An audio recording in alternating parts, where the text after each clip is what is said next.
저는 오늘 본문의 말씀을 가지고 비판하지 말고 분별하라, 비판하지 말고 분별하라 라는 제목으로 요약하여 하나님 말씀을 잠시 나누도록 하겠습니다.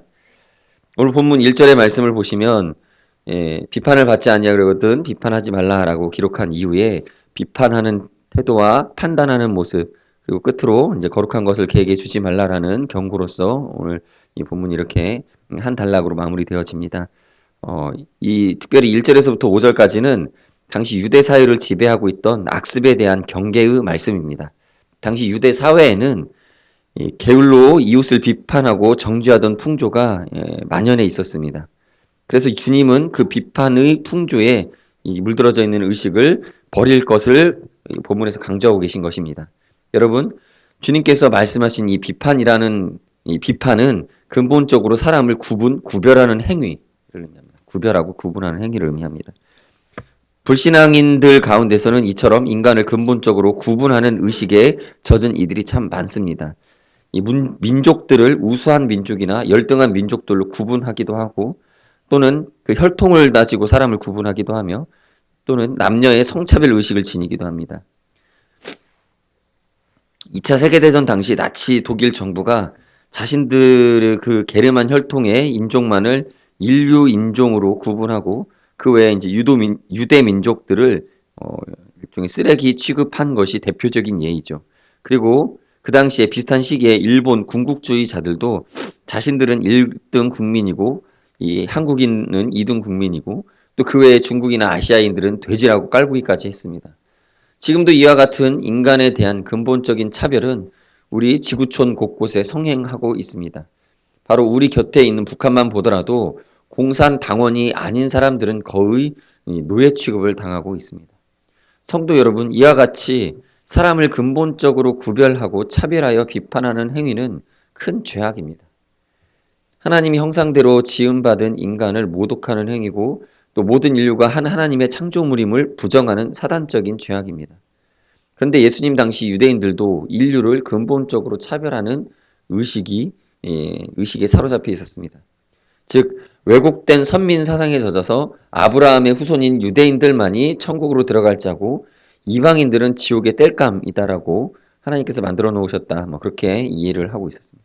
이와 같은 민족적 종교 우월감 때문에 그들은 변방 갈릴리 출신인 예수 그리스도마저 깔보고 있었습니다. 그리고 더 나아가서 초대교회 사도들도 초기에는 이방인에게 복음을 전하는 일을 금기하기까지도 했습니다. 성도 여러분, 인간을 근본적으로 구분하여 차별하는 것은 이단자들의 한 특징임을 알아야 합니다. 초대교회에 침투했던 첫 이방 세계의 이단이었던 것은 영지주의였는데 요한계시록 2장 15절에 니골라당도 그들 중에 하나였죠. 이들은 자신들만이 하나님이 택하신 신령한 지식, 즉 구원에 이르는 지식을 지닌 자들이고 다른 교인들은 하등 천국에 거할 자들이며 불신자들은 모두 지옥에 가게 된다는 사상을 지녔습니다. 또 땅에 속한 사물과 육체는 모두 악한 속성을 지녔으며 오직 하늘의 것들만이 거룩하고 영원하다고 전했습니다. 그래서 그리스도께서 더러운 인간의 육신으로 오신 사실은 말도 안 된다고 여겼고 육신으로 오신 사실은 환상이라고 전했습니다. 그래서 사실 신약 성경의 요한복음은 이러한 영지주의에 대한 변론이라고 말해도 과언이 아니죠. 그러므로 우리 성도들은 인간을 본질적으로 구분하고 차별하는 자들을 경계해야 합니다. 그러한 자들은 이단들이죠. 여러분, 인간은 누구나 다 하나님의 형상대로 지음받은 귀한 존재이고 하나님께서 진리를 알고 구원 반열에 들기를 원하시는 사랑의 대상이라는 사실을 염두에 두시고 이웃을 대하시길 바랍니다. 두 번째로 다시 한 번 더 1절을 살펴보시면 주님께서는 우리에게 이웃을 비판하지 말라고 하신 말씀을 우리가 보게 되는데 이 본뜻은 앞에서 말씀드린 것처럼 이런 우월감과 교만한 마음으로 타인을 근본적으로 차별하고 비판과 정죄와 모욕하는 악을 범치 말라는 뜻입니다. 그러므로 주님의 말씀은 어떤 비판이든 무조건 하지 말라라는 말씀이 아니라는 사실을 우리는 알아야 됩니다. 바른 판단과 비판력은 성도에게 주신 하나님의 선물입니다. 즉 성령과 말씀 안에서 자기의 이성과 양심으로 선한 자와 악한 자를 구분하고 진리와 불의를 구분하며 하나님의 것과 세상의 것을 판단하는 능력은 귀중하고 필수적인 신앙의 조건입니다. 이러한 비판력과 판단력이 없으면 올바른 신앙생활을 할 수가 없습니다.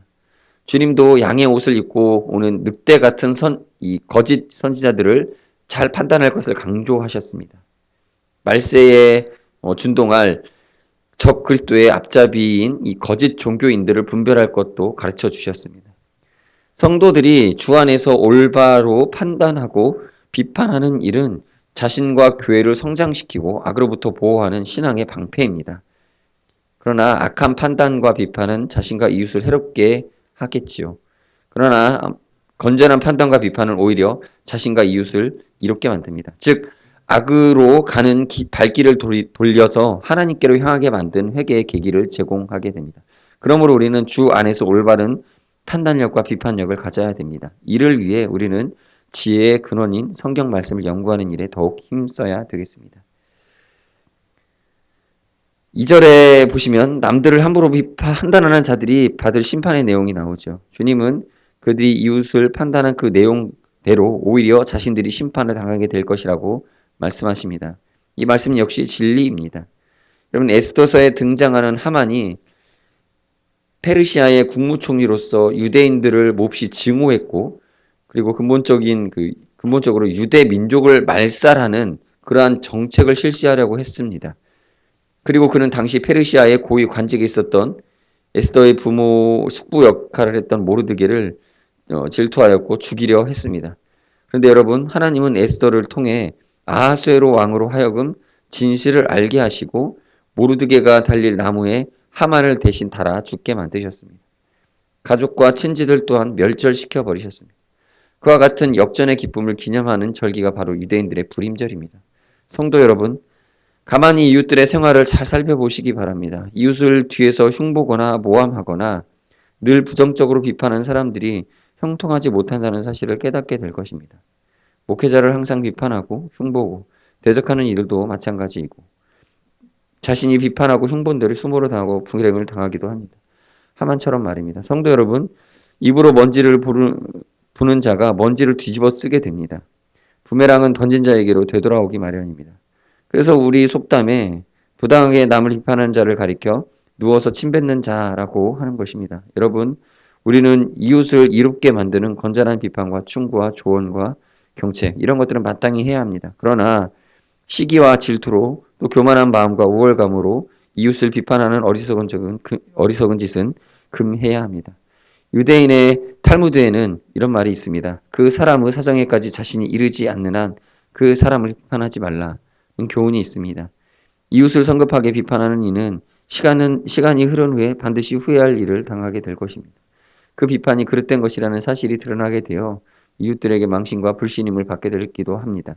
그리고 하나님께로부터 긍휼없는 심판을 당하게 될 것입니다. 왜냐하면 이웃과 가오나 단점을 그리스도처럼 긍휼한 눈으로 보지 못하고 심판관의 눈으로 보았을 뿐 아니라 이웃에게 불이익과 상처를 주었기 때문입니다. 그러므로 성도 여러분, 우리는 이 어리석은 비판 대신에 이웃의 평안을 위하여 기도해주고 또 축복하는 말을 해야 합니다. 성도들은 심판관으로서 하나님께서 세상에 보내신 자가 아니요 복의 전달자로서 보냄을 받은 존재임을 명심해야 합니다. 이어서 3절은 이웃을 항상 부정적으로 판단하는 자의 상태에 대한 교훈이죠. 주님은 이웃의 눈에 티를 찾는 이러한 자는 자신의 눈에 들보가 있다는 사실을 모르고 있다고 지적하십니다. 들보는 옛날 집의 기초가 되는 큰 기둥이나 대들보를 가리키는 말입니다. 큰 기둥 같은 단점과 죄와 과오가 자신에게 있음을 알지 못하고 오직 이웃의 작은 허물만 찾고 또 그것을 정죄하고 비판하는 자들의 모순된 모습을 주님은 강조하신 것입니다. 지금까지 종종 투명 인간이라는 주제로 많은 영화가 만들어져 있습니다. 그런데 그 중에 인상적인 영화가 하나 생각이 납니다. 그 영화는 사람이 투명해지면 불편함이 얼마나 큰지에 대해서 초점에 맞춰 만들어진 영화였습니다. 밥을 먹을 때에도 자신의 손이 보이지 않으니 불편합니다. 거리를 거닐 때에도 여간 조심하지 않으면 큰 사고를 당할 가능성이 큽니다. 보이지 않으니 사람들이 마구 부딪히기 때문입니다. 그러니 투명 인간에게 있어서 뭐니 해도 가장 큰 불편은 자기 모습이 보이지 않는다는 사실입니다. 자신의 실주적인 모습을 잃은 자, 이것이 그 영화가 강조하는 투명 인간의 주제였습니다. 예수님께서 말씀하신 것처럼 이웃을 함부로 비판하는 자들의 상태가 바로 이와 같습니다. 현재 자신이 처한 상태를 볼 수 없다는 사실이 큰 불행인 것입니다. 그러니 회개하지 못합니다. 성도 여러분, 우리 눈에는 무엇이 먼저 보이십니까? 가장 보고 싶은 것이 무엇입니까? 자신과 자신의 죄입니까? 아니면 타인의 죄입니까? 우리는 마땅히 주님이 주신 신령한 눈으로 자신의 죄부터 볼 수 있어야 합니다. 자신의 죄가 이웃의 단점보다 크게 보여야 정상적인 그리스도인입니다. 죄인 중에 내가 괴수라고 고백해야 그것이 올바른 성도의 모습인 것입니다. 더불어 우리는 끝으로 신앙을 이익의 수단으로 삼으려 하는 자들에 대한 예수님의 경계를 살펴보게 됩니다. 6절을 보시면 주님은 거룩한 것을 개에게 주지 말며 너희 진주를 돼지 앞에 던지지 말라고 교훈하였습니다. 주님의 이 교훈은 얼핏 보면 1절에서 5절의 교훈과 무관한 듯 보입니다. 그러나 그렇지 않습니다. 주님께서는 지금까지 1절에서 5절까지 해서 그 비판하지 말라는 교훈을 잘못 이해하여서 자칫 본질적인 죄악에 대해서조차 묵인하라는 뜻으로 받아들일 수 있는 가능성을 대비해 영적 분별력을 갖고 사악한 무리들과 구별된 삶을 살도록 하기 위해 이 교훈을 주신 것입니다. 여기서 개나 돼지는 당시 비판을 일삼기 위해 잘했던 위선적인 종교인들을 가리키며 거룩한 것과 진주는 천국 복음을 가리킵니다. 결국 본문은 위선적인 자들에게는 천국 복음도 전하지 말라는 말씀입니다. 실제로 주님께서도 유독 이러한 자들에게만큼은 복음을 전하지 않으셨습니다. 성경 어디에도 주님께서 당시 위선적인 종교인들에게 복음을 전했다는 기록은 없습니다. 오히려 주님은 그들을 향해 독사의 새끼들이라고 하시며 심한 질책과 저주만 퍼부으셨습니다. 그것은 하나님의 거룩한 선물인 신앙과 그 백성으로서의 특권을 자기 이익의 수단으로 삼으려 했기 때문입니다. 그러므로 우리는 경건을 이익의 재료로 생각하는 자들을 멀리하고 상종해서는 안 됩니다. 그들과 상종하여 천국 복음을 전하면 도리어 그들은 성도를 해하고 복음을 회방할 뿐입니다. 그것은 그들이 이미 철저한 사단의 자식들이 되어 있기 때문이기도 합니다. 사마리아의 마술사 시몬은 경건을 이익의 재료로 생각한 대표적인 인물이죠.